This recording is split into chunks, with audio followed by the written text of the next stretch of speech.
रुके रुके एक मिनट। एक महीना से करीब एक महीना से ये दाहिना आर्म जो है उसमें दोनों साइड से पेन हो रहा था। उठा नहीं सकते थे, पीछे नहीं घुमा सकते थे।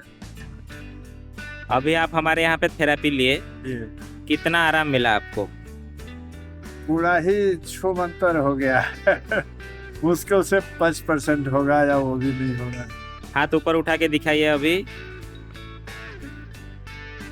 पहले कितना तक जा रहा था हाथ? ऑलमोस्ट ऑलमोस्ट यहाँ से ऊपर उठता है। यहाँ से ऊपर उठना नहीं था, अभी यहाँ तक जा रहा है। हाँ, उठने के बाद हल्का सा हल्का सा दर्द है। ठीक। कितना टाइम लगा इधर आपको ट्रीटमेंट में? 20 मिनट तक का लगा। धन्यवाद। रुके रुके एक मिनट।